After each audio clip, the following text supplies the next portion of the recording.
Speaker, this was a profoundly waspy government bench. It was a kind of catharsis and therapy that said, if we close our eyes and we don't think about it, it'll just go away. And if we flagellate and act as though we are sorry, but never discuss the actual complexities of history, the crimes of history will just go away and we'll feel better about it. That is not a version of a discussion we are willing to tolerate on the opposition bench, because the state cannot decide what conversation is useful. Individuals decide that, and that's the point of this debate.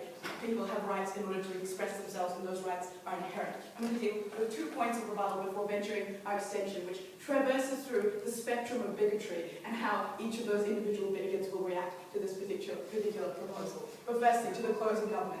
Their extension of this debate was colonialism, from our perspective, was pretty bad, and they gave you some examples of where they thought it was bad. The point is, those points are eminently discussable.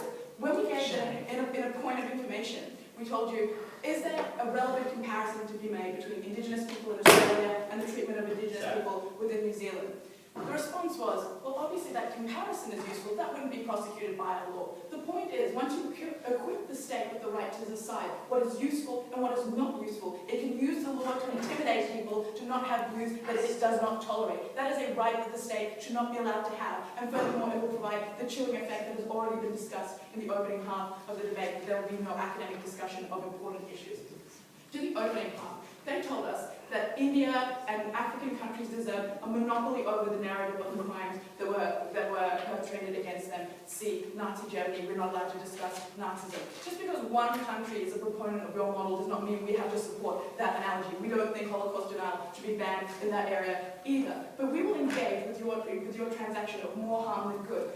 You, instead of saying we will transfer the soapbox from the TV and the radio to the courtroom, you've not acknowledged how much more prominent that soapbox is. So let's take a look at Jacob Zuma, for example. When he gets to have his opening statement saying, if you get AIDS, it is because God divined it so and not because of your sexual reproductive habits. That is something that gets more prominence because he was put on trial as opposed to anything else. Okay, now to our extension.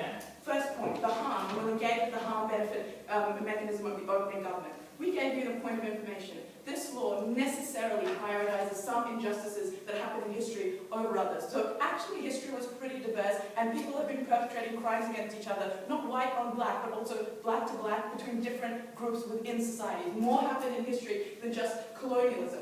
The response we got, we gave you an example of ethnic cleansing or slavery, which in some countries was not intrinsically linked to colonialism, or any other conflict, as alluded to by our opening, between warring regions within countries. The response was, well, it is linked to colonialism, so we'll ban it too. The point is, if the response in this debate is that we will ban anything we find slightly distasteful, that is literally shutting down all conversation that is necessarily controversial. And it means that all of those issues to the government bench are just better best forgotten. We think they're better best discussed. Why? Because it gives people the ability to have a catharsis and to reflect on those crimes and how they affected them in different ways. Now I'm going to deal with the landscape of bigotry in this debate for the first opening. Is it easy to discuss the scale of harm and how to move on from the Holocaust if one starts from a position of at least acknowledging it happened and it kind of sucked? This is classic, okay? So, like, in this debate, this is very neatly moving me on to the extension. There are, like, a number of types of people. So on one end of the spectrum, there are sort of the post-colonial people that think that Gandhi was infallible and, you know, I'll never drink tea again because it's slightly associated with Britain, like really anti-colonial people. In the middle of the spectrum, there's most people who don't actually care about this debate, as said by our opening team. And on the right-hand side, there's academic professionals like Neil Ferguson who say many women's groups benefited much more from the taking away of the patriarchal structure from the colonial forces.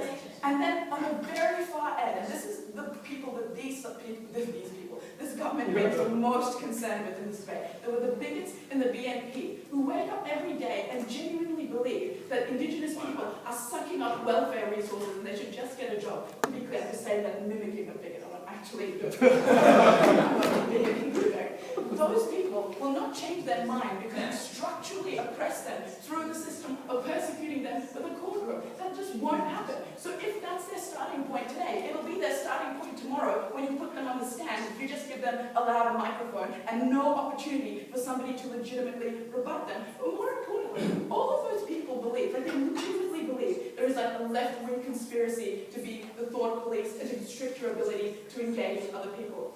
They will actually have a legitimate grievance if the government is shutting down their courts and not allowing them to say their own opinion, the government is being the thought police. You're actually giving them the right to feel aggrieved in that area. But let's move back along the scale to the more pleasant people in the spectrum. So the first group that I talked about act as a pretty important accountability mechanism in this debate. So all of the stuff that Golda said at the beginning of the debate, that the imposition of our country's wealth was necessarily worth all the slavery and all the persecution. If anybody said that in a conversation, let alone an academic conversation where criticism is right, as our opening has said, they will be shut down because it is patently stupid. So that first group acts as the accountability mechanism. But let's talk about the effect on academia.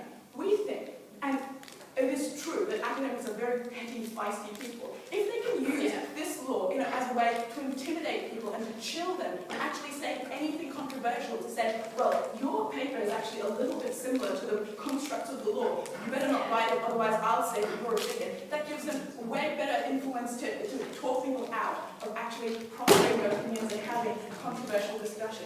But more importantly, this is the second harm under this theme of the spectrum of bigots. It will distract from the actual discussion of whether it is bigoted to say that women were better off under a colonial regime, because it will be discussion of whether this paper adheres to the law, as opposed to whether it is a good academic paper or not. That is bad for the academic discussion, and so we think that is necessarily a chilling effect. The final thing that we'd say, and this is again engaging with the harm-benefit matrix, the utility of these types of discussions is in the comparison. So there's a New Zealand-Australian comparison, or there are atrocities committed against similarly ethnic groups. We think examining those conflicts and not attributing blame, but attributing historical accuracy is what's important. Mr. Speaker, chilling effect on things that we as debaters find distasteful is not something that actually privileges an accurate or productive discussion. It just inhibits other people's rights who are happy to oppose.